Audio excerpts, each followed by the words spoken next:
Mute. There we go. This might be what we've been talking about.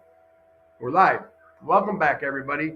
And we say thank you for all of your patience in sticking through, and welcome back. And I'm going to take this out of my ear.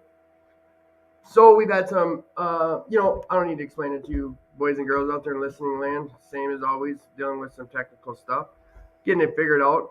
I'll let you know right now that we're just going to be shooting from the hip here. I'm still under the weather as can be, and we're getting nowhere near the time I wanted to get with these two guests. So first and foremost, you're listening to us from 2218 First Avenue South. It's the world's longest running Alano Club in history. That's a large statement to say. It's the world's longest running Alano Club ever in history in the world.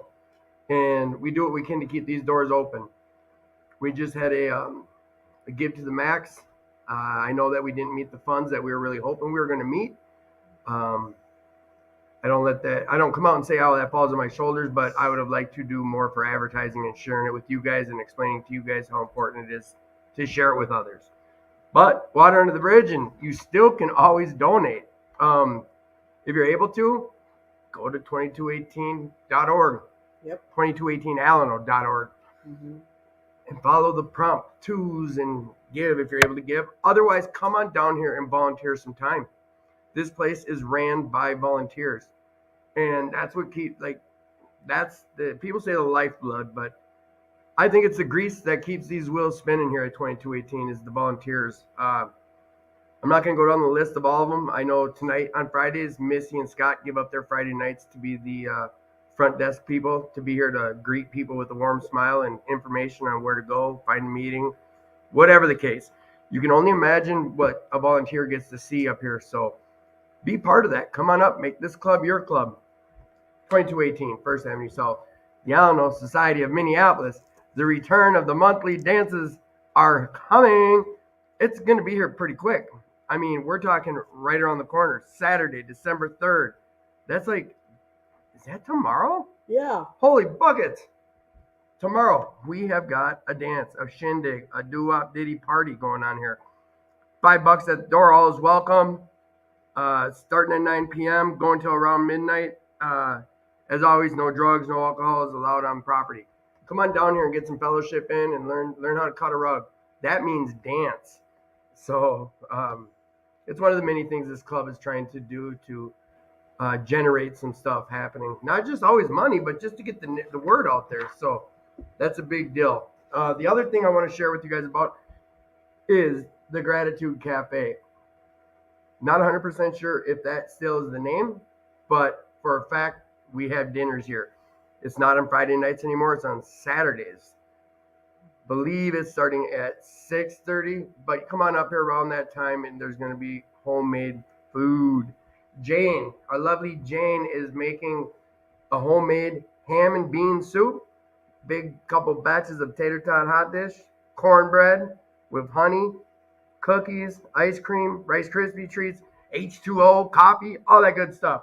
So come on down here and get your fill. It's very inexpensive, and you're getting some very good food at a low cost, and you're supporting the club. So the other last and final thing I want to talk about is if you're struggling tonight, please reach out. Use this platform. Reach out. Get to a meeting. Reach out. Make some connections in recovery so when you are struggling, you have someone to pick that phone up and call. Every week we do put our numbers on here. You can feel free to reach out to Elena or myself. We'll keep it all anonymous. But we beg of you to reach out if you're struggling. We understand mental health is real. We understand the struggle is real. There is some help out here. There is a solution. You hear us talk about it basically every week. Every time I have guests in this place, we come up with everyone sharing about their story and what it looked like. And it's not always the same. So my thing that I challenge you every week is to just go have an experience with some type of recovery. And if you're struggling, to reach out. On that same lines, share this podcast. What do we say? Smash the like and follow button, subscribe, share it. There's the YouTube feed. There's this feed. I know we do this through StreamYard, and now I'm starting to speak Arabic because I don't have a clue what I'm saying when it comes to anything above and beyond Facebook or YouTube, and I'm pretty in the dark on those as well. But I do know if I tell you to share it, smash that like button, and tell other people about it, maybe some other ears will be able to hear what we're doing here at 2218 with this podcast. So I'm going to also task Elena to try and keep some conversations going tonight because I'm just not up to par, boys and girls. If you can hear it in my throat, my voice, whatever, it's what it is. But we show up. My disease didn't care about how sick I was, nor will my recovery. So tonight, we got some powerhouse hitters in here. We got some people from you know what? I'm not going to steal any of the thunder. So, as always, in studio, we've got my lovely friend. Hey everybody, it's Elena. How'd your week go, Elena? My week went really good. I worked. Secrets? So that's a good thing. And I ask you guys before the show, is there anything you don't want me bringing up? Like I just almost didn't do. So, Elena, as always, like it's awesome when you're here. There's just a vibe in the room. It makes it always better. So is there anything you want to share about before we get going? Some type of self-care stuff that we share about sometimes, or any brief message for the audience? Just a reminder, you always have to take time for yourself. You always have to do things for yourself. It's not always good to always do things for other people. You have to remember what you need for yourself. And I tell people all the time, go for a walk, read a book, take a nap. I love taking a nap. It could be because I'm old, who knows? But you have to remember yourself on top of taking care of others, because when we take care of a lot of people in recovery, sometimes we do forget about what we need. So just, yeah. Remember not to forget about self. So that's all I got this week. They tell us not to be selfish and self-seeking and self-centered. And then we're on the other hand telling you, hey, worry about self and look out for number one. It can be a little confusing at times. You can't help others if you're not helping yourself too. Roger that. So, boys. Been a long time coming. Who am I sitting with to my left here? Your right. My name is Benton. Hello, Benton. Thanks for having us on, Tim. For sure. My name's Tony. Glad to be here, friend. Awesome. I'm lagging with time because you sounded good, and you sounded good. Perfect. All right. So I know now these guys are in my. We attend some of the same meetings throughout the week, and now we do work with each other on certain projects. What kind of projects? Construction stuff with work. The reason they're in studio tonight, for the most part, coming from my side of the street, was simply this. I go to a men's meeting at New Hope, Alano at 6:30 on Thursdays. A men's meeting, meaning it's only guys that go to it.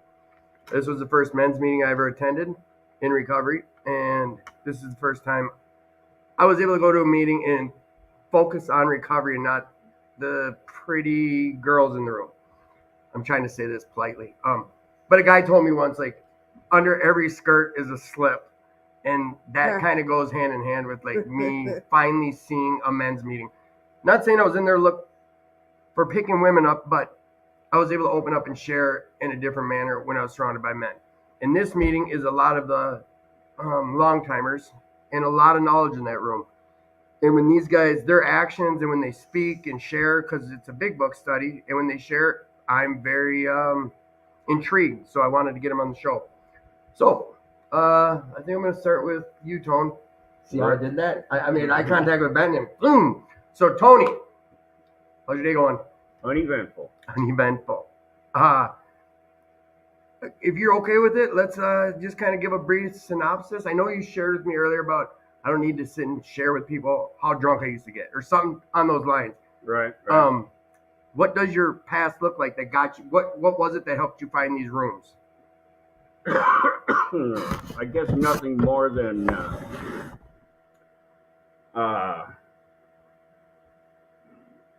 you know what the truth is? The truth is I could have kept drinking. Physically, I could have taken it. Money-wise, I could have took it. I wasn't in enough trouble with the law. I could have took it. but it was the mental aspect of it that I couldn't stand anymore. I could not stand the mental anguish that I was surrounded by. I was ready to eat a bullet, and plain and simple, and I didn't want to do that. How long was that going on for near the end of your drinking career? Probably a year and a half. So it was a while. The last year and a half that I was drinking, all I could think about every single day is how can I take my own life without disgracing my family? And that's a terrible thing to have floating through your head. I imagine I'm going to put suicide hotline up here. Like I said earlier, if you're struggling, reach out. Call this 3-digit number. Call Lana, call me. We'll network. We'll keep it quiet, whatever the case. We do understand mental health's real and depression is even more real. So please reach out. So with that said, like, we've had other people share, but you also kind of shared that wasn't, or do you see that as your rock bottom when you decided to stop? I do. I do. My bottom came when I finally realized, when I absolutely, utterly realized that I was going to either go to Alcoholics Anonymous and sober up, or I was going to drink myself to death. There was no other alternative. So that was like the end of the road. And how did you, this is, when was this? I had the cops called on me, and I was hauled off to detox again. And I woke up the next morning, and I knew I was in detox because this was back in South Dakota, and you were wearing orange, but there was no bars on the window, so I knew it was detox. And I was laying in that bed, and that's when I finally realized that I was either going to drink myself to death or I was going to go to AA and sober up. And interestingly enough, I made that decision.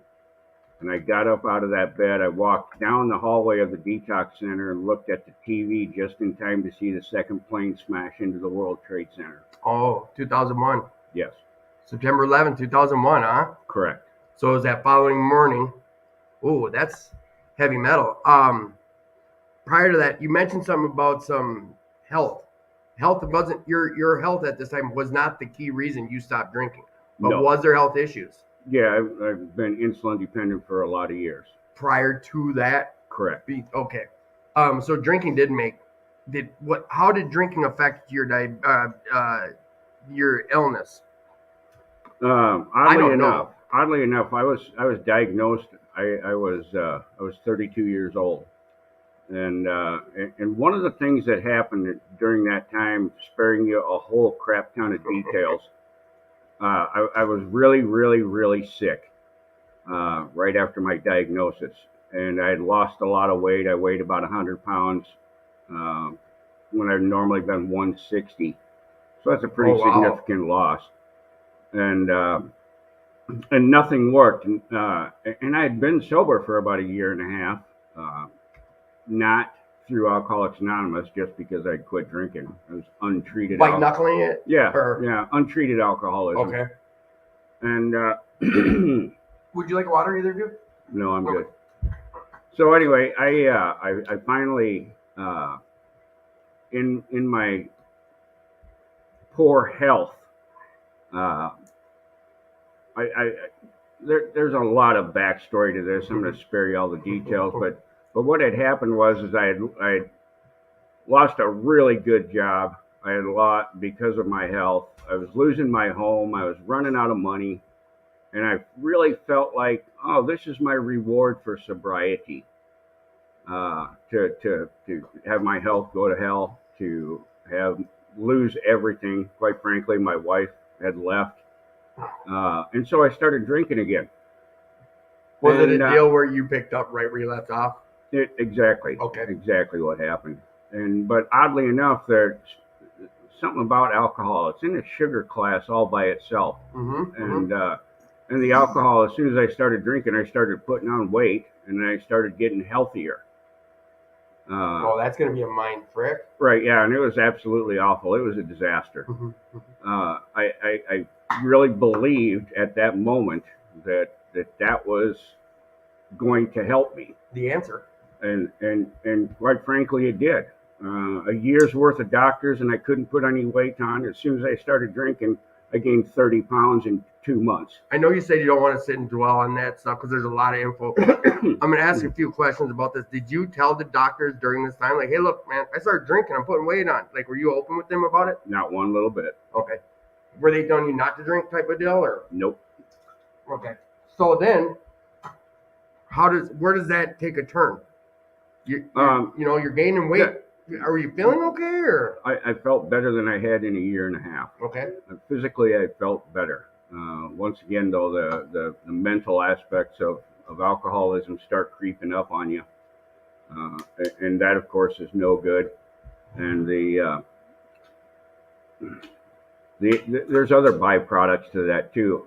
One of the things that happens is when you're taking insulin, there's a lot of medications, and not just certain times a day, and testing your blood sugar and all this shit that you got to go through in order to take care of yourself.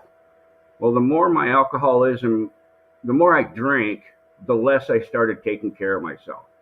So eventually, even though I put on some weight and was feeling healthy, by the time a year went by, I was back in the tank again, and booze was eating me up. So, I mean, it presented a good facade for 6 or 10 months that it was really helping me. But finally, it caught up with me and started taking me down again. So physically, we're doing okay, but mentally, it was really taking a toll. Correct. We just shared about that. Like, while we were using, we never felt as though we were getting sick. Like, I never got the cold. I never got a flu. So my brain, being the addict it is, well, shit, I got to keep using. I don't want to get sick. I can only imagine, what you just shared. That would be a tricky one there. So then things get bad. How long between realizing, like, the booze isn't working till September 11th was that? 8 or 9 months, I suppose. Okay. So there was a good time of... Right, yeah. And I mean, I could see it coming, and I could see, eventually I could tell that's like, I'm going to drink myself to death, or I'm going to go sober up. There's no door number 3. There's no door number 3. That's a famous quote in one of these books we read. With you saying that, going from being sick, starting to drink, gaining weight, feeling good, mentally not so hot, then physical turns to shit, then you quit. Did you have people in your life who were in recovery, or I know you said ultimately you lost your family, but 2 questions. Did this all happen in South Dakota, and were you married until you got clean or sobered up? No and no. Okay. I was in Kansas City, Missouri. I was running a Volkswagen dealership down there. And, that's until I was in the hospital, in and out of the hospital nonstop for a year, and my boss could not keep me around any longer. Right. And so I had to leave my employment. He was trying to help, though. He was trying to help. He's the greatest guy I've ever known. Yeah. And he did nothing but try to help me. And anyway, after I left Kansas City, I went back to South Dakota, and that's where the final about month or so of my drinking carried on. So you drank, you belong in these rooms. Where in your life, if ever, was AA brought up? Was there a seed planted? Who planted it? How did you even know about this program, or did you know about this program? No, I knew about it. I came to Alcoholics Anonymous when I was 25, but did not sober up until I was 35. Okay. I had, like so many other people involved in AA, I got myself into some amount of trouble. Not necessarily legal, but just family and so forth. And the family was on my ass all the time, so I checked myself into treatment one day when I was about 25. Was that like your first moment of clarity, or were you doing that to maybe get them off your back? Yeah, just to get them off my back. Okay. And I could see, although I did not fully concede to myself that I was alcoholic at that time, I could see that I showed some signs that there was some trouble. Okay. But it was not enough to convince me that I needed to do something about it. So you find these rooms, now you're in Missouri, or Where Yes, were you? That's where you're at, September 11th, 2001. 2001. Yep. Correct. At 01. So you just go to a meeting? Did you have? I'm always curious about that because me coming into these, I Googled it. I didn't know anyone in recovery, so I just Googled it. And I'm curious, like the network in the early days. Because, like I said, I've heard you share it's very poignant, very book based sharing, and you seem to live your life based out of the stuff that is in black and white in these books. Who were your connections in the early days? Did you need connections, or how did that look like walking in those doors all those years ago? Well, and when I was 25, I was not involved in any real serious degree. I would go to a meeting or two to keep the family off my back, and that went on for many years. Went on for a little over 10 years. Okay. And at that time, uh, it I'd come to the realization about a year previously that alcohol was really becoming a problem, and after that, it eventually became serious enough that I knew I was going to drink till I was dead if I did not go back to Alcoholics Anonymous and sober up and stay that way.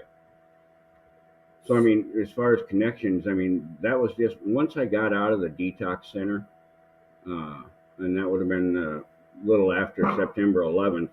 I went back to a little town in South Dakota called Vermilion, and started running around with a couple of guys down there with some long-term sobriety. They kind of took So it. Go ahead. your sobriety date is September 11th, 2001. Correct. That's a big day in Yeah, history. that was going to be my I next. was drunk after that morning. My question about that, and I've heard someone else ask it from our meeting, was because that is such a significant date that'll ever remain in our history. Is did that have anything to do with your decisions? It just happened to Nothing. be nothing. It had absolutely nothing to do with it. My decision was made as I was laying in that bed in the detox center before I knew any of this was going on. I made up my mind. Okay. And it's like, I'm going to AA and I don't care what, I'm going to do anything. They ask me to do anything. Any length? Yeah, I will do anything because if I don't, I know I'm going to drink till I'm dead. Okay, that's and, good. and that's when I got up out of that bed, and then I walked into the other room. That's when I saw the second plane smash into the World Trade Center. So it happened to happen within a few minutes of each other, but my mind was made up. No, I don't want to ask this question yet. I'm going to write it down. We're gonna shift over to Benton because that's where I want to stop right there for now with you. Hey, sir, who are you?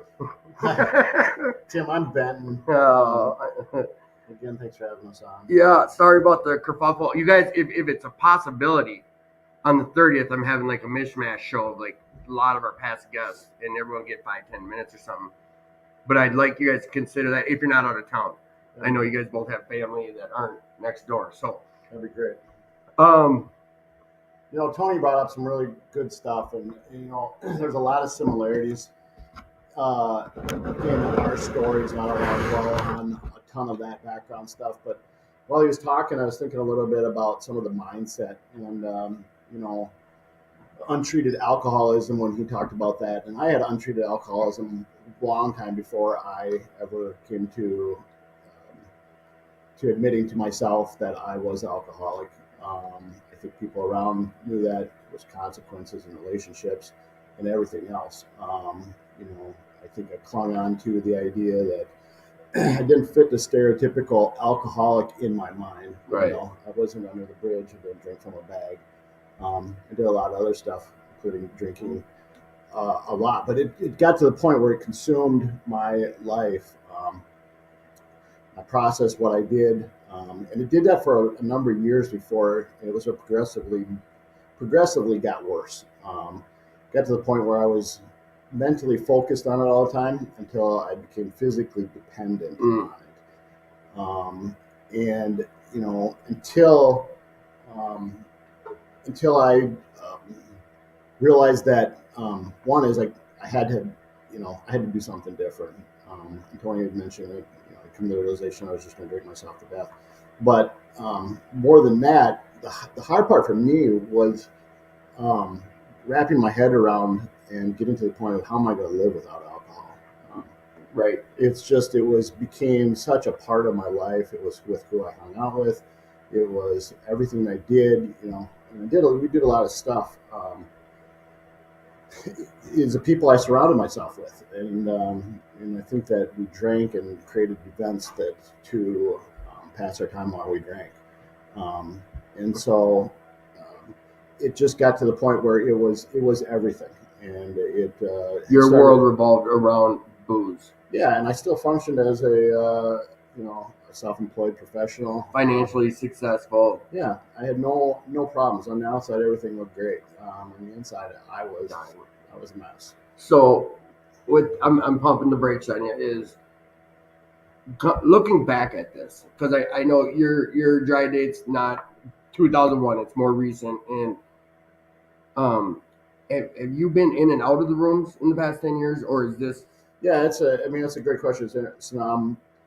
I went to treatment in South Dakota when I realized that through family, through close friends, that I needed to do something. And I realized that, and I Right. went to an inpatient treatment facility in South Dakota, and that's where I came across actually Tony.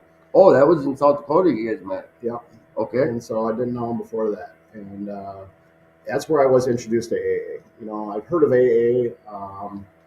There's a stigma sometimes that goes around with it, and I just was like, yeah, first of all, I couldn't really necessarily admit that I was an alcoholic and I needed to stop drinking. I just needed to learn how to manage my drinking. Yeah. All right. That's what I had to do, though. Like, I'm going to go in there to figure out how to drink. I'll get a break, and even close friends that I talked to about going to treatment, they're like, just take 6 months off and get a break, and that didn't work for me. So to kind of skip some of the details, but I met Tony in South Dakota, and that's where I was introduced to AA. I have a family there in Vermilion. Oh, you do? Okay. Elk Point, South Dakota, and so after treatment there, I stuck around a little bit, and I met Tony in an Elk Point meeting, Vermilion, and I think the other thing that I want to talk about is the importance of having somebody that you can use.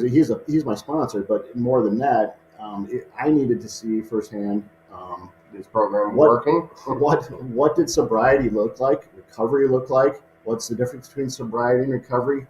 And how that looked for me, because again, I couldn't manage my life without alcohol, and my life was unmanageable with alcohol. So I didn't know how to do that. I think it was important for me to, as important as being introduced to AA, was introduced to people that drank like me, that went through all stuff. They understood who I was, and they understood sometimes me better than I understood myself at the time, because I'm sitting there trying to, I remember my first meetings, I would sit there and look at everybody and say, I'm not like this person, I'm not like that person. Looking for all the differences and not the similarities. Right, because I didn't want to assimilate, I wanted to differentiate. Right. And therefore I could say, maybe what you have doesn't work. Right, looking for an out. Looking for an out. And the importance of having those role models. And, that's the really cool part of the AA program is, for me, there's other ways to achieve sobriety. I think recovery is maybe a little more difficult to achieve, but AA has worked for me, and I would encourage anybody to if they haven't, to look into that. It's a great program. But having somebody that has been there, somebody that continues to do it on a daily basis, someone that understands what it needs to be, and someone that it's Proof is in the pudding. It's a role model. Yeah. And so Tim and I, we attend some of the same meetings. Oh, you and I. Tim, Tony, and I, all of us, we attend some of the meetings. At the men's group that you talked about is a fantastic meeting. There's a lot of people in there. And I just usually, I sit there and I shut up and I just listen. And there's a lot of really, really sound, different perspectives. But that's well put, perspectives. Other one, there's some good suggestions, good advice. Because I used to be stuck in this thing, and it would scare people off and saying, "Oh, you go in there and they'll tell you what to do." That can get scary. No one's in there saying you have to. This is that's too detailed. So it's a suggested program, but suggested is kind of mild to say, you're welcome to go back to do whatever seemed to not work for you before. right. And I've done that, and I know what does not work for me, and I know what works for me, and the program has worked for me. The difference in the mindset of when I first was introduced to AA, I was like, I wanted to learn how to drink responsibly or not have a problem with drinking. And what AA has done is just is showed me that I not only had a problem with drinking, I had a problem with living.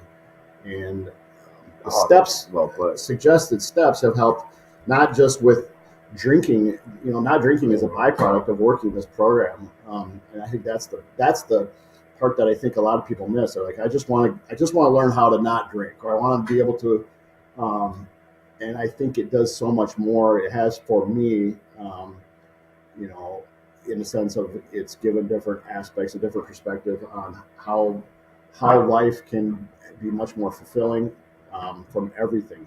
From Right. How my relationships are with my family, my friends, significant other. And I continue to move forward and learn different things every day. I continue to, look back and see how that my mindset has changed the longer I'm in the program. So going in with an open mind and being willing, like you tell us all the time. It suggested that we do it. Unfortunately, I wasn't willing to do what was suggested of me initially. But looking back, though, I mean, I think you brought something up about people coming in there looking for a way to successfully drink, and I'm here longer, my thought process evolves into different thoughts. With that said, I'm always clear to anyone listening that whatever your reason is to go, we have a guy who's going to be on the show, Tony M. He came in to prove us wrong. And he said to himself, I'm going to give it my all. I don't want to steal too much of his thunder because I'm going to have him tell us, but I'm going to give it my all, and I'm going to show you guys this doesn't work. Well, lo and behold, 5+ years later, he's very happy, promises coming true, blah, blah, blah, blah, blah. Coming in here to think you could use successfully. I came in here into the rooms with reservations that I will successfully be able to drug again. And that in the back of my mind, even when I knew it was absurd, I knew it's absurd, but it was still back here. I couldn't. We have control of what we do over our thoughts, not what the thoughts are we have. Or for me. So when you guys met, was it like, I know it's a couple guys in recovery. I don't mean it almost came out like, was that love at first sight? Was there a connection? Like you were saying, like, did you just, when he shared, is it the same? How did this connection occur? It's interesting. I'll try to answer that, and I'll give Tony a chance to give his perspective because it's something that I've never really asked him or heard that side. But I know that there was a gentleman that I had gone through treatment with that was there at the Elk Point meeting. And he had, I think I'd asked him about sponsorship through AA, and he had said that, in the groups that he's been in, he's like, there's a guy that stands out that you may be would possibly willing to help you, and you'd be very fortunate. And he said help, not sponsor. I think he said help. It was sponsor at the time. I think that I didn't know Tony. I don't mean to get hung up on that. No, I don't either. But it was someone else who said, like, hey, go get to know him. Yeah, he just said this is the person you want to talk to. Okay. He understands. He sponsored a number of people. He said if I had the ability to handpick anybody that I've ever met in AA, this is the person that I would want. And I think he had talked to Tony at that point, and I think at the point I didn't know Tony, but he said, yeah, I'm willing to talk to him, and that's where we continued. I started going to meetings in Elk Point, and that's how I came and how I met with Tony. That's like down by Vermilion, this Elk Point. Yeah, it's right north of Sioux City, Vermilion. It's you about showed an me hour on the map. south of Sioux Falls. Right. Okay. Okay. So and I think that's the other part I was thinking about too is having a mentor role sponsor, as I call it, to have that is essential. And people have said maybe an example of if you have a serious condition, say for instance you have a brain tumor, a cancerous brain tumor, and you want someone to help you treat that or have surgery on it, you want the best, and you want somebody to do, that's been there before, Right. understands it, and that's the importance of having a sponsor and having a sponsor that has gone through that before too with somebody else. With we'll hop over to Tony here shortly. How to we can kind of slide into this because a few of the questions we had come in talk about spiritual experiences or um, spiritual awakenings. When you guys bumped heads down there, and this, we're talking about a little around a year ago ish, I imagine somewhere on that timeline. It really doesn't matter. It was probably 2018. Oh. Yeah. Oh, okay. Yeah. 3 years almost. All right. So did you guys come up with the plan? Like, hey, we got reasons to be in Minneapolis, or was it a work relationship, or we're talking a few years of you guys connecting before you're in the situation we're at again, now? I'll let Tony answer on that side, but we got along. It's like we become more than, he's more than a mentor. He's one of my best friends. And, he, he was, I was from Minneapolis originally. And so I had the opportunity to come back here and do some things. And Tony had skills that worked well with that, and it just worked out. And Were you practicing at that time? Yeah. Chiropractor? Yeah. So when did you retired from that in the last year? No, like 2017. Okay. So about that same time, and there was a lot of things. It got to the point where I started not liking what I was doing. Drinking. Right. I didn't drink at work, but I drank all the time after, and it wasn't something that I enjoyed anymore. Well, kind of like Tony said, everything was obsessing. You're during work, whenever you're thinking about when is it? 5 o'clock somewhere, time to go get a cocktail. But yeah. So you guys end up finding out. We end up back here in Minneapolis, and we work together now. So you're a chiropractor. You sold cars. That's what we've got, the information that you've shared with the audience so far. Correct. And the first time I ran into these guys outside of the meeting, we never really even talked at the meeting. I just heard them share. I ran into them at Home Depot one morning, and I think you guys were over in the plumbing section. But we started BS, and I come to find out they're basically doing a lot of the same home improvements. Is that where you two kind of link? Did you have a experience in that field prior to? I had done some renovation. I did some house flips and some builders. I'd done a lot of construction. You had a basic knowledge. Yeah, and Tony had too, and so that's kind of where we went with it. It was just an opportunity that seemed that we both liked. I knew I had to do something because sitting and not doing anything idle is not very rewarding. There's some statement, idle hands. I tried to say it earlier today. I think idle hands is the devil's work. Right. Whatever. So Tone, you guys, he started talking about when you guys connected the first time here. At that point, you had 7-8 years under your belt. You had quite a bit of time. Were you 17 or 18? Yeah. Yeah. Oh yeah. Shit. 2001. So at this time, were you? I'm sick. I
And fed or whatever. yeah, and then one of the groups we talked about is the Big Book men's meeting, and again, the key to that is seeing in action people that are living recovery and sobriety, and it's encouraging and enlightening at the same time to see people that have 5, 10, 20, 40 years of recovery, and they are still at those meetings, and they're there and contributing and doing, and they're not there, they're there for themselves, but they're also there for everybody else, and those are the places that I get fed the most, and that's where it seems like I get the most out of. This opened up a topic that I've been anxious to get after with you too, Tony. Is it's fun. We do make fun, and like we have a good time in these meetings, but would you agree it's serious? I absolutely would. Okay. Now, with that said, in your own words, the perspective of going to, let's just use this meeting, going to that meeting, sharing or listening to someone share, like the importance of that or what comes of that when you do. We kind of touched on it a little earlier about how important it is, but I know it's a really open-ended question. Right, I know, and that's okay. That's okay. I'm going to go back to the example that Benton used, and then I'm going to carry on from there. And that was, right, he brought up, if I have cancer and I need brain surgery, okay, I'm not going to call a plumber, okay? That's not going to help me. I need to go someplace where I get help. And one of the things that I've learned during my time in Alcoholics Anonymous is I want to hear, and I'm going to say this as nicely as I can. I don't want to hear from the guy that just got out of treatment for the 9th time. Okay, I don't want to hear from that guy. I want to hear from the guy that's been sitting around for 20 years successfully living this program. What do you mean successfully? I mean by incorporating into his life what that big book teaches me. And it's not just on a superficial level. I think that most people that get exposed to AA in the beginning can make it look good on the outside. But actually incorporating what the 12 steps teach me into my life, that's what changes people's lives.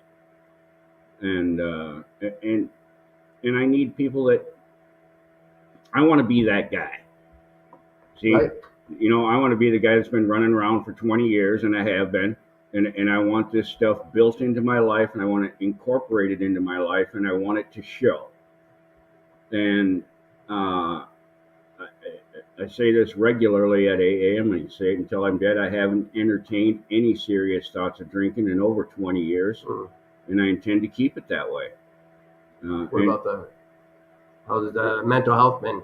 Right, you know, that's just like the big book says. When we go through the inventory and we straighten out the spiritual malady first, then we start to straighten out mentally and physically. And it took a little time.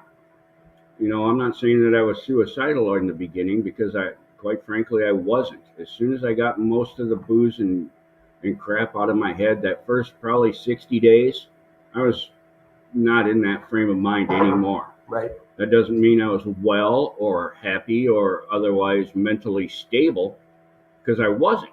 Right. But the actual thoughts of ending my life were gone.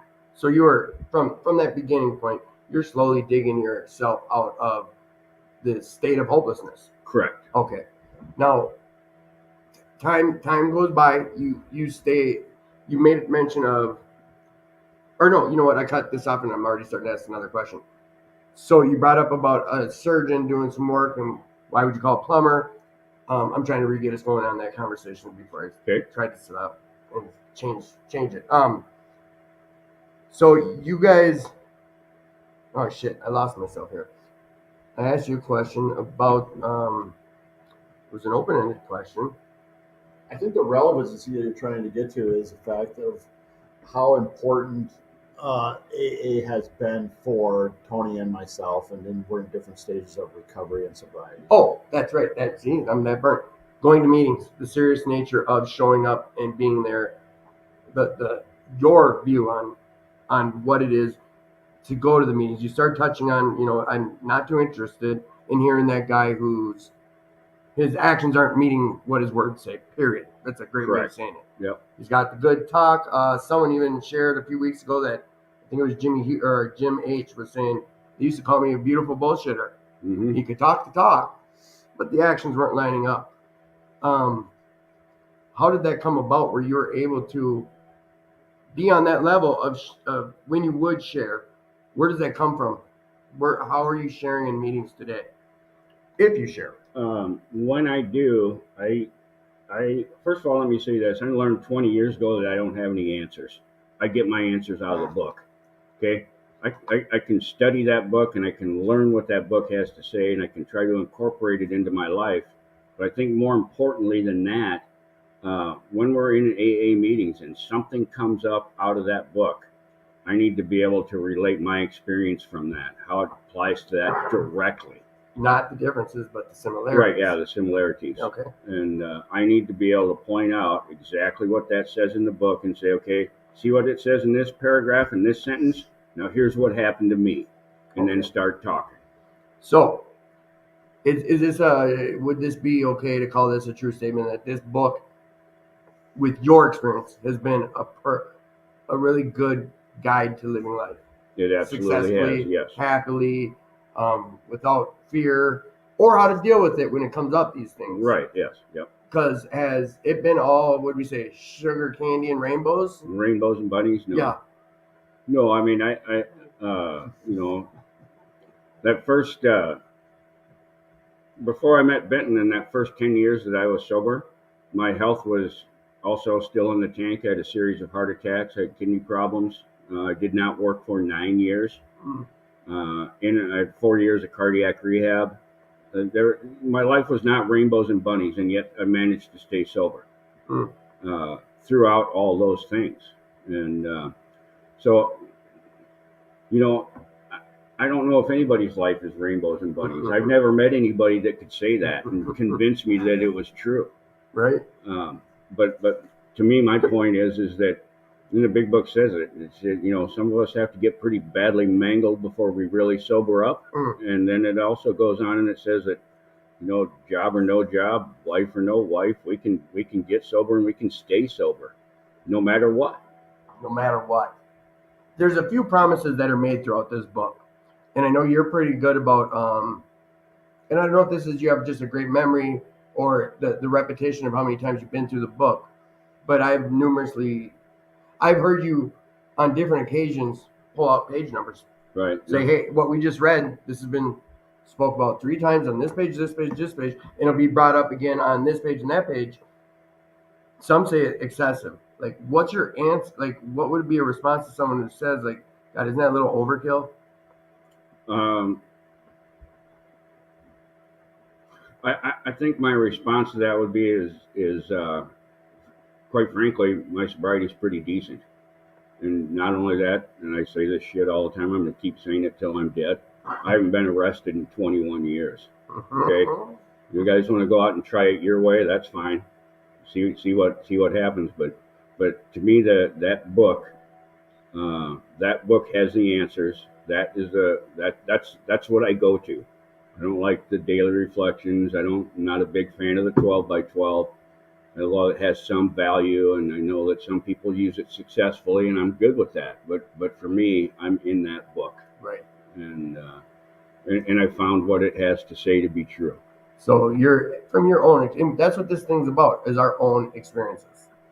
From what I've found, I asked that question simply because it's something if I remember to, I try to ask the majority of the guests, or even people outside of recovery. In early recovery, it was a question that I was tasked to ask by my sponsor. It's one of the few questions. You go find 3 people, blah, blah, blah. And the answers would be different a lot. And I seem to hear about that same answer somewhere along those lines, or on the lines of, you can't put a price on my recovery. That's my life. Right. Yeah. Agree. This has given me back that life. Agree. And there's not a dollar amount. There's nothing really. This has to come first. It's some of the boldest statements I hear in recovery about everything is that this needs to be at the top of the list. Recovery. I think it has to be. I think it has to be. I think that has to be incorporated into my life. And even if I'm not in any danger of drinking, which I'm not, that doesn't mean I'm not going to revert back to some of my old behaviors and some of my old ways of thinking and some of my old ways of doing and living my life, which is unproductive. It's not just unproductive, it's counterproductive. Yep, going backwards. And so, I mean, to incorporate that, I guess I want to say life lessons that book has to offer. Let me just also say this. I've never seen anybody, after running around here for a great big pile of years, I've never seen anybody that's been sober a long time that is happy that has not incorporated that book into their life. I've never seen it. I've seen a lot of people that stayed away from booze for a long time, and quite frankly, they're unhappy. They don't have their shit together. Their lives just are unproductive. Quality of life is, and they're just not drinking. No. And I don't have any interest in that kind of a life. And I think that's well put. Benton, you want to weigh in on this? Yeah, for me, it comes down to the difference between sobriety and recovery. And I know sometimes it's easy to use those terms and interchange them. For me, sobriety is just not drinking, not using. For me, it's alcohol, but it may be anything else that you're addicted to. But sobriety is not using or drinking. Recovery is learning to live the way that I should, or the way that is a much better way of life. Recovery is learning to live on life's terms, as the book says. So the maximum I can obtain is sobriety is just staying sober. Recovery is progressive, and it should be moving forward. Recovery, I can always work on my recovery. I can always get better. I can only maintain the maximum of being sober today, and I max out on sobriety every day by not drinking. Recovery, I can never max out on, and it's cyclical. I mean, life sometimes it throws us a curveball, and so recovery can have its ups and downs. By not working steps, by not working the AA program, my recovery, I may stay sober, but my recovery is not where I want it to be. And to Tony's point too, is the book, and someone that understands, the illustrations, the examples, the pages, and how it relates to their personal experience is fundamental for me in my recovery, because I can apply that, because I see that in other people. And so in the meetings, and again, we're kind of talking about AA, that's just my experience, and I think it's Tony's too, that's worked the most or worked well for us. I think there's other things that work for other people, and that's great. But in recovery or in the AA meetings, there is room for everybody, and it's key to have everybody from the first meeting, to people that have short-term sobriety, mid-term sobriety, and long-term sobriety. They all are essential for everybody, because they all add a different element. Right. It's nice and it's great. And you'll say the newcomers, the new people are the lifeblood. And there's nobody that wants nobody wants to see them more succeed than people that have been there for a long period of time. And it's fantastic. So it's just, for me, I'm in a position a lot of times where I'm soaking it in. And, Tony's in a position where he's been there, done that, seen it, and he can draw on his experience and illustrate what the book is and where it is. It's essential for me, and I find it very, very helpful. There's a lot of people in those meetings that we're at that are fantastic like that. Yeah. Well, I don't think, in the last year, I can recall you sharing, which doesn't mean, I'm not getting at anything like some special point here. What I'm saying is Ben did hit on the head. Like, everyone who walks into the meetings, they play a role in my personal recovery, that meeting's recovery. But we also shared about that guy with a couple months and 20 relapses over here giving advice and talking the talk, but the actions don't line up. Not saying there's people who can't share. Anyone can. It's everyone's meeting who shows up. Sometimes it takes time to realize what Benton just shared about. I know I used to get excited when we would we go in order because I knew it was coming to me. You guys had to shut up and listen while I blabbed off. And that was unhealthy, and it took some time to figure out what I truly wanted in my recovery. We're burning on time. One thing Go that ahead. gives that a lot of value though is when you go around the room and everyone gets an opportunity to talk.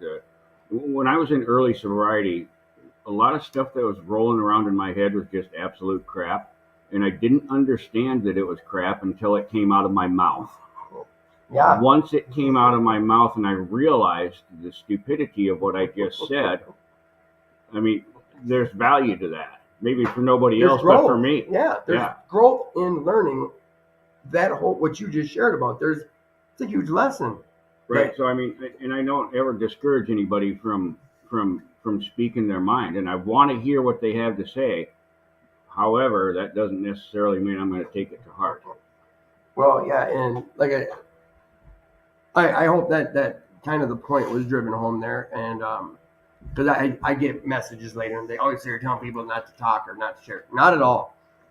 Anyone who has something on their chest, go in there and get it out. And to be at a good meeting like we have, we're with a group of guys that will wait and after the meeting, talk with someone. That's a huge part. We make it clear at this meeting that don't miss the meeting after the meeting, which is right outside the doors there, or fellowship prior to. I shared multiple times about the gentleman who started this program some 80 plus years ago, that it was one alcoholic with another. We need other alcoholics in order for this to keep going and this book. So I'm taking a hard left turn here. Higher power. We'll start with you, Benton. When you came into these rooms, was there a higher power? If so, or if not, and has it changed? Where are we at today with it? That's a good question. Higher power, I've always believed in God. I call as my higher power. I didn't know him in a sense of higher power. I had a different relationship with my God.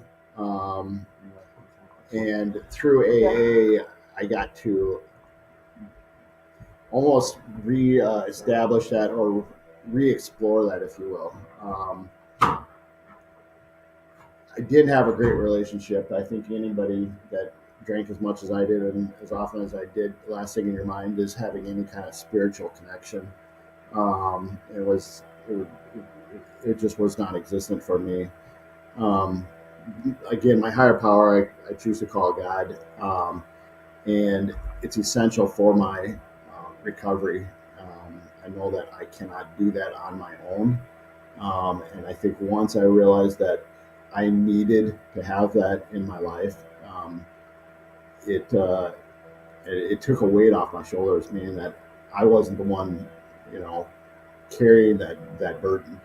And I think that's the beauty of having my higher power for me, or what I've experienced. And above and beyond just the not drinking, it's a lot of you get into the program and the personal defects and a lot of the things. It's hard for me to, I get reminded of them, but I can't physically completely get rid of them or rid myself of that. And I need that on a daily basis. My coming to understanding of my higher power, took time. It took time to establish that. It took exploration. It took me wanting and physically working on that. It just wasn't. I know some people have they talk about spiritual awakening, where all of a sudden they're like, "Oh, had a dream or a vision or whatever," and that's not the way it worked with me. And I'm not discounting anybody that has had that. For me, it was not a light switch, but it was a gradually turning on. The more I work on it, the better it is. But it is something I need to consistently work on, as is my recovery. Right. I think that the recovery is not it can easily dissipate if I'm not doing it. If I'm not doing AA or at some point incorporating that, um, it, it becomes further back. It becomes, I would say, non-existent, but it just takes a back seat, and everything kind of everything's affected from not just my not my sobriety, but my recovery for sure. How I interact, my how I function as a person and around other people. Thank you. Sorry, I walked away for a minute during your answer. We had a gentleman on the program 2 weeks ago who he's still figuring out what his higher power is. He's got a year or two. He was raised with religion, but understands that this is spiritual. But he said, looking back at the last 4 months, the best month he had was this month that he prayed every morning. God, he said, I don't know what I was praying to, but I was told, hit my knees, say a prayer. And he said he did that. Kyle. And looking back on it, he said that's one of the best months I've had in a while. Whether it was that, but he was doing things he didn't believe in, but getting results he couldn't deny. And I've been saying that a lot lately. The reason I bring that up is you kind of touched on it evolving. I think he's kind of said is It changed. over time it's changing for you. My understanding of my higher power God changed in almost establishing a personal relationship. It was more personal to me versus a knowledge of or a belief system. It was something that was more personal to me, that I had a relationship with God. It's something that I continue to have to work on, and I'm sure I have a long ways to go with it. And I know that. But before just having it something that I believe in to now something that I actually participate in is how it's evolved for me. So you know what? I'll ask this after because it's relevant, and I don't want. I'd be sidetracked while answering. So basically, same question to you, Tony, is coming into this program. Did you have an idea of what higher power was? I didn't have any idea at all. Okay. All I knew, and I've been saying this for decades too, I'm going to keep saying it. When I came to Alcoholics Anonymous, I saw guys that spoke like me. They drank like me. They seemed to understand me when I was talking the same way I understood them. They had turned their lives into a train wreck, just like me. But somehow or another, they turned their lives around. Mm-hmm. So this group of people that had turned their lives around, they became my higher power. Oh, okay. The group. The group was. Okay. Automatically. Okay. Um, And why? Sorry if I sidetracked. no. Why did you feel? This is part of the reason I didn't want to answer, or ask it. But why did we care if there's a higher power? Who cares? I mean, do you need? Are you supposed? Does someone say you should have one? Or I don't know for any other reason than this. All I knew was, once again, from the example of these other guys, I was drinking myself to death, period. Mm-hmm. And I knew that I could see my death coming. I didn't know how it was going to arrive, but I could see it coming. And somehow, these other guys dodged that bullet. And I wanted to dodge that bullet too. And that was good enough for me. I mean, I didn't care. What they showed me in the beginning was that I don't need any big special definition. I don't need any great big vast comprehension of God or higher power or any of that stuff. I don't need to understand any of that, because what was right in front of my eyes was good enough. Mm. And that's what saved my life. So I brought up a silly question. We all know why the answer to it, or the suggestion that's been given in this book in step 2, came to believe that a power greater than ourselves could restore us to sanity. And then the next step talks about making a decision to turn our will and our lives over to a care of God, higher power, as we understood him. So coming in these rooms, I know you guys have all heard. We've all heard people. That's a big roadblock. For some reason, it's a huge roadblock for some people. how paramount is that higher power today in your recovery? Or is it?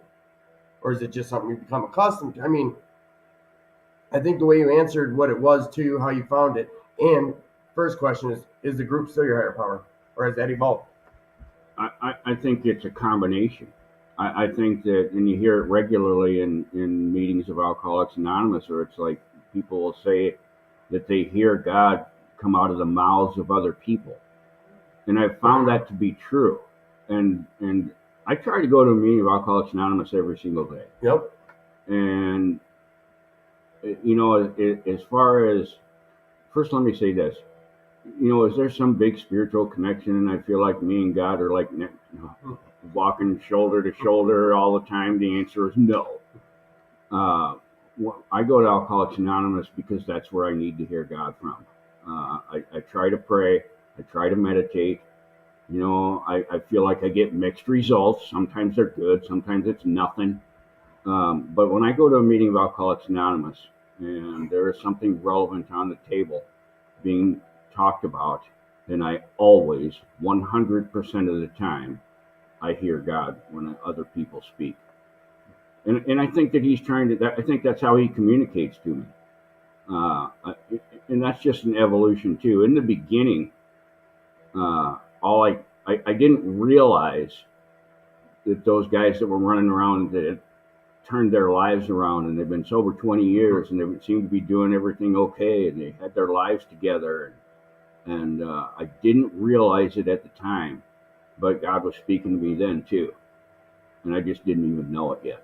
So looking back on it, you can totally identify those times or a lot of different things in life where. Yes.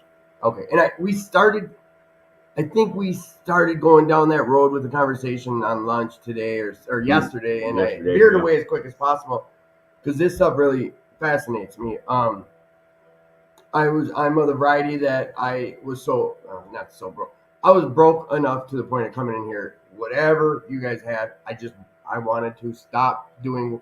I wanted to not have the life I was living at that time. So whatever you guys were to say to me for that to stop, I was doing it. No roadblocks. And I feel very fortunate that that's how my thought process was. Because I get scared thinking that what if I let something hang me up? That could be a death sentence. Absolutely. And one of the things, I'm going to go back to laying in the bed in the detox center again. Because I was laying in that bed and I realized that I'm going to die if I don't sober up. At that moment, I didn't even know it, but I took steps 1, 2, and 3, and I didn't even know it until how long? I don't even know how long until I realized that, but it was months. I've heard, I mean, similar to your story, I've heard guys look back on it and share about it, and shit, that was 1, 2 similar stories. Yes, yeah. Like I made this decision. That is, because a lot of people say, well, what was your bottom, or what made you choose to live clean or sober? That thought of that day when that happened, some people with some spirituality in their life, a lot that I've heard, will bring it right to that. Like, that was my first spiritual awakening. Looking back on this, and I didn't realize that until I ran through the steps. Right, yeah. And I think one of the things that gets in people's way, and not just in spiritual awakening when you say that term, or a spiritual experience or spiritual. When I came to Alcoholics Anonymous, and I'm sober like all of 20 minutes, right? and I would read the stuff on the wall, and I would see these things in the book, and I would hear people talk about certain words, and I would manufacture in my mind what I thought that meant. And then, of course, I would come to find out that I was missing by a mile. Right. But I think everybody goes through that. I think everybody manufactures, because we have to. Yeah. We have to try to envision what these people are talking about as best as I could understand it at the time. And, of course, as time marched on, all those things changed. Yeah. Well, and I like, those ideals get smashed, or they just change. They do. You grow. Right. Thought process grows. I do feel it's important that it gets. I always bring it up, and the reason for that is, one main reason is I'm sick of going to funerals. Mm-hmm. I'm sick of it. sitting here today, knowing there is this solution, there is an answer. Like, you don't have to live that way anymore. You don't ever have to pick up or drink or drug again if you don't want to. And there is an answer. And it hurts me to go to another funeral to find out, oh, yeah, that guy just, he didn't believe in God.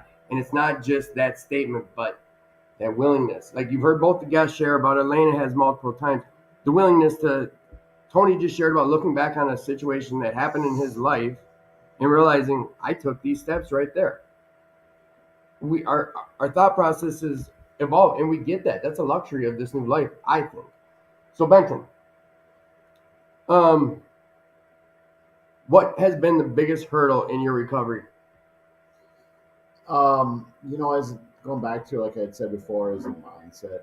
I had to get, and not everybody has to get to that point, but I had to almost get to the point that seeing life without the use of alcohol, even though alcohol had done nothing for me for so long except make me feel like absolute crap. And I could recognize that, but I still couldn't see myself in a situation, whether it was sociably or my escape, without it. But I had to almost get to the point where I'm like, I'm willing to live a shit life without alcohol because what I'm doing and where my life is with it is worse. Right. What I came to find out is that wasn't true at all. Life is significantly better in every way. I don't know why I couldn't see it at that point, but for some reason, I clung to that idea that I don't know how I could manage, and I'd manufacture this idea in my head that I could get right for a little while, or even I would concede to the fact that I'm going to be sober for a while, or I'm going to not drink, and then I'd be like, hey, things are great. I feel good. Sound judgment, and I could probably drink a little bit or whatever, and that was so long not the case. So I had to realize that and say, even if life is without alcohol is awful, and I'm going to miss out on all this stuff, and I'm not going to have fun and all that, it's better than life with drinking. And that was a fallacy. I mean, they call it insanity, but that's insanity, what I was telling myself, and it just was not true. When I come to find out that hurdle kept me in that cycle, and it wasn't anybody telling me that. It was me telling that myself, that I'm going to be missing out on all those fun times, even though all the fun that I had with alcohol was so far years before. I couldn't remember any time that I drank that was any part of it relaxing, fun, enjoyable, or sociable. Not everybody has to get to that point to get to that realization. I should have probably, of sound mind, realized that well before I ever did. But that was a hurdle for me, and I think that's a common hurdle. It really is. It might be. Maybe alcoholics or addicts in general have that stubbornness, and I'm completely stubborn. Ask me nice, I'll do it twice. Tell me no, and I'll prove you wrong. And that's what I was going to do. So it was maybe you, Tony. I'm not sure. Whoever shared this at the men's meeting really threw me for a loop on this. Just to hear it come out of their mouth about this, but the scenario about walking into a club versus being pulled over and having the cops have you in handcuffs. The shame. All right, so someone shared about this, and I think it ties in with this, that there's this stigma, call it what you will, but my own head, I can't make it stop, but there's some type of guilt or the shame of going into an Alcoholics Anonymous building. For some reason, I don't know why, it saved my life. It gave my mom her kid back. It gave a boss, a worker, a friend, a buddy, someone to be relied on. And it wasn't that way if I were to have gotten pulled over. There was no shame in that. And that's embarrassing for me, the way I see it. This stigma or whatever that kept me away or kept me from growing for so long, like that's a hurdle. We shared about something where our thoughts. Go ahead. No, go ahead. No, I think for me personally, if I had a stigma about alcohol, of identifying or walking into an AA was I had to be defeated. Like I had Yeah. to say to the point that I'm as screwed as everyone else here, and I didn't want to do that. I didn't want to say, um, I identify with you. I wanted to pick it apart and say I'm different in these ways. And I didn't even realize I was doing it at the time. But at the time, I was saying, if I'm different, then I don't. I'm not. I don't necessarily fit here. So that's, I think, what I was trying to tie it into is that stigma there. Looking back on it, you see it for what it is. But the 1,000-pound door, whatever, or the telephone. God, I keep losing what I'm trying. I agree with you. Yeah, we gotta let those ideals be smashed. Tony, same question about hurdles. The Whether back then, today, what's been my biggest hurdle is exactly what it says in the big book. You know, I'm going to defer to the big book again. My troubles are of my own making. My selfishness, my self-centeredness. You know, and let me throw in here a plug for 6 and 7. Step 6 and 7 right now. Nothing has done more to change my life in Alcoholics Anonymous than step 6 and 7. Having these defects of character, having God help me with those, let me just say that even though God has reduced all these character defects in my life significantly, I still have them, and they still rear their ugly head. And if I wake up on any given day, one of them is in my face. Mm-hmm. The other ones are just back there waiting their turn, okay? And they'll be along in a week or so. So, but I hope you see my point. I do, wholeheartedly, yes. What has been my biggest hurdle? My biggest hurdle is myself. You. And one of the things that I say regularly, and I'm going to say it till I'm dead, is the hardest part about being an alcoholic is doing this shit every day. I have to do this stuff every day without fail, because if I don't, then Tony comes back. Let me say that better. The old Tony comes back. And the not so good Tony comes back. Bad behavior Tony comes back. The bad thinking, the poor decisions, the selfish stuff, Right. That all comes back. So I have to maintain this. This is about maintenance. It is about, it's a test of fortitude. It is a test of resolve. It's a test of where my heart is. Yeah. I think it has to be in Alcoholics Anonymous, and it has to stay there. And if I don't, there's only one other alternative. Mm. You know what? And even if I stopped going to Alcoholics Anonymous today, you know what? Maybe I'd stay sober. Maybe. But you know what else would happen? For certain, is old Tony behavior would come back, and I don't want that in my life. Right. I want that as minimal in my life as it can be. So, wording this properly, I like to say, things like Benton brought up, like our head still, we might know something, but our head tells us something else. Mm-hmm. It does all the time. Yep. I can't control what pops in my head. I get to control how I act on that thought. Yes. And it's this program and these tools in my fellowship that has graciously taught me how to deal with these things that come up when this thing starts having thoughts that I don't want it to have. Right. That used to really bug me. Why am I still thinking about getting high? 3 years clean. Why? Well, you used for 20 years. You think it's going to go away in 3? Whatever the case. So I like that when you guys come on, like the way you give answers, both of you, it's straight, it's to the point. It gives us your experience that you have with whatever my sideways, open-ended, long-ass question was. Half the time that I don't know what it was. But I shit the bed on how we started this show, and we lost a half hour. What I want to do now is put the ball in your court. If there's anything you just like to get off your chest, share about, bring up, now would be the time. Benton, here's what I do, guys. I task all our guests to come in here with a topic or two if they want to share about it, if we have time.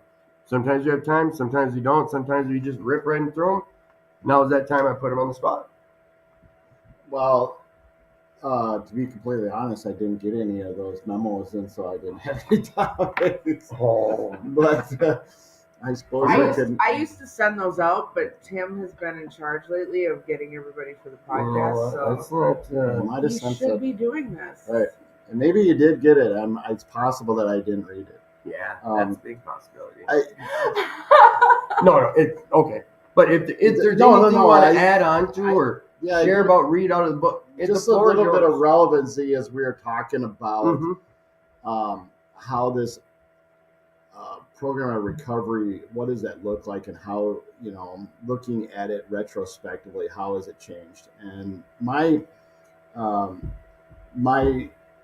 opinion of it and how I look at things. We talked about how we change it. We could see something, but in a perspective, the promises in the book lay it out better than I could even explain. And I'll read it a little bit. It says, if we are painstaking about this phase of our development, we will be amazed before we're halfway through. We're going to know a new freedom and a new happiness. It says we will not regret the past nor wish to shut the door on it. We'll comprehend the word serenity. We will know peace. No matter how far down the scale we have gone, we will see how our experience can benefit others. That feeling of uselessness and self-pity will disappear. We will lose interest in selfish things and gain interest in our fellows. Self-seeking will slip away. Our whole attitude and outlook upon life will change. Fear of economic insecurity will leave us. We will intuitively know how to handle situations which used to baffle us. We'll suddenly realize that God or our higher power is doing for us what we could not do for ourselves. And I think that sums it up for me, is because I start to see those promises come around, and I see things differently. I see those things in my own life. It's through not sobriety, but recovery. And that's kind of what your podcast talks about, is like recovery. Right. And I think sobriety, white knuckling it, a different way of life, now has totally different meaning than I ever thought was capable or what was. And I was ready to settle for just not drinking. Right. But I think that the recovery portion of it, and it starts to see in my own life some of those promises. And you talked about it before, it's like believing in something, or giving something a chance that you don't believe in, seeing results that you can't explain or deny. And I think that's key. So that's been a big part for me. Awesome sauce. Thank you. Mr. Tony. I think that one of the things that happens in Alcoholics Anonymous, and I hope that it carries on for all eternity, is that we read how it works at the beginning of every meeting. And in how it works, it says that our stories disclose in a general way what we used to be like, what happened, and what we're like now. We already know what it's like, sports fans. We none of us have to think very hard to remember what it was like to have the monkey on my back. I have not forgotten that, even after all these years. And I know what it's like now, and that's sweet and cute and all that stuff, but I want to know what happened. Right.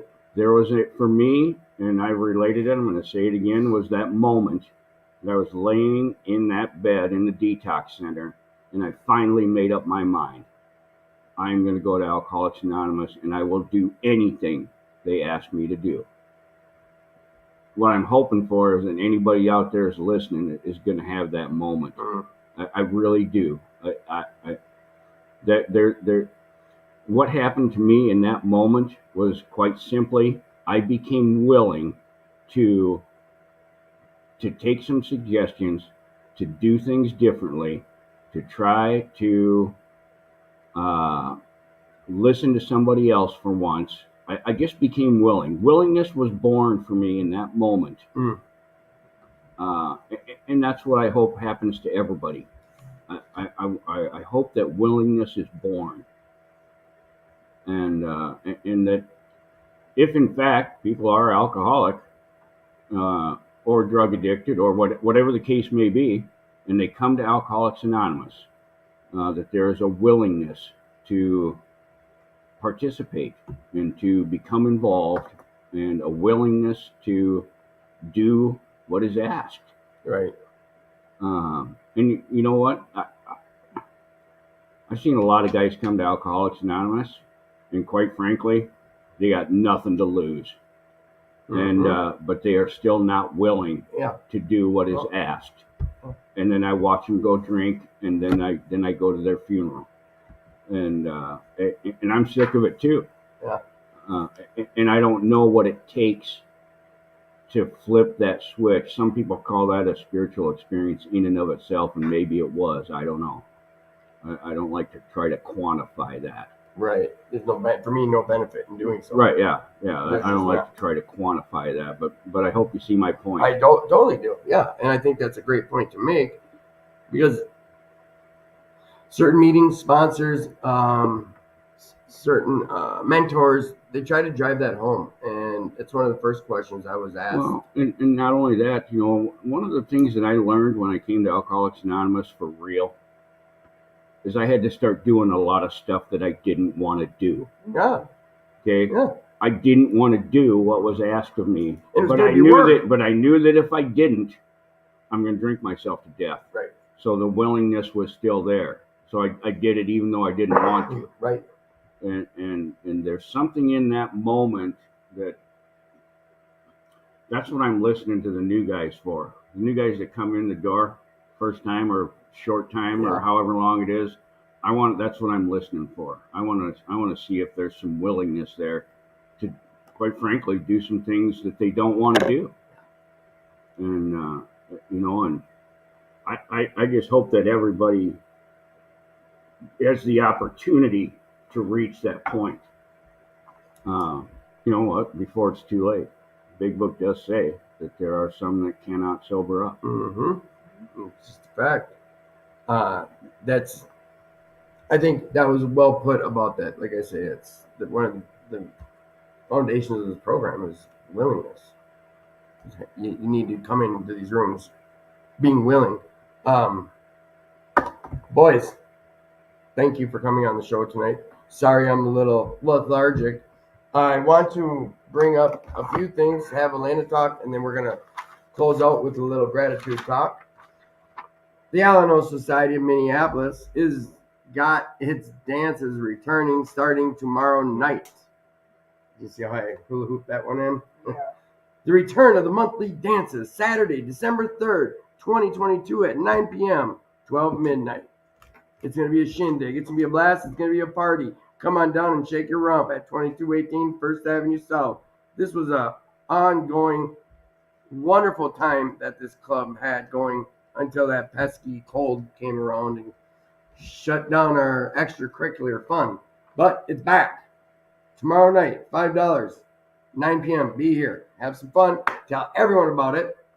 The other thing I'd like to share about is Jane and her wonderful cooking. Tomorrow night is the Gratitude Cafe back up and running. Tater tot hot dish, ham and bean soup, cornbread, honey, cookies, cream, ice cream, Rice Krispie treats, water and coffee for like $5 or $6. Come on down and get your fill. It's excellent, made with some care. I believe we're still one of the only clubs offering dinner at a weekly situation right now, but either way, come on down, check it out, be part of this club. This club could use your help. If you're able to financially give, please just follow the website that Elena popped on there. I believe it's 2218alano.org. Yes. So hop on there. If you're able to give. If not, come on down and volunteer some time, help clean up the joint. It's a beautiful structure. If you've never been here, come down and just check it out. It's a mansion. It's an old mansion, and we've got a little shelving bookcase that kind of tells some of the history, but they do plan on opening a 10 by 20 room museum type deal about this history of this club. The other thing is, if you're struggling, people, you've heard us talk about some dark times in our life tonight, and I'm not able to control those sometimes. I can't stop what pops into my head. I can proactively do something about those thoughts. So I have a strong suggestion that anyone out there struggling right now, please reach out to one of the telephone numbers that we have posted. Reach out to the hotline. Fight for yourself. You're worth it. Mental health is real. Depression is not a joke. So come on down. Make this your club. Get some recovery in your life. Or if you know anyone who's looking for some recovery, have them come on down. Share the show. Smash the like button. All that good stuff. Elena. So wait, I just want to clarify something. You said Jane's Cafe is open tomorrow. Yeah, it Which moved is for Saturday. Friday. Yes. Okay, I just want to clarify. It used to be Friday, now it's Saturday. Okay. Every Saturday. Elena, is there anything that you wanted to add to the show tonight? I know we started late and we weren't able to do your segment. That's So, okay. all right. Well, with that said, I do want to add something. go ahead. Before you do that, I want to give a shout out to Alicia M, who celebrated 17 years of recovery. Good job, Alicia. And Bob B, who just celebrated 26. Way to go, Bob. And I was trying to shout out my sponsor. I thought you. No, just kidding. I'm done. Anyone else with some clean time, you are the proof that this is a program that works. I would like to ask you guys all a question. What's long, hard, and erects stuff?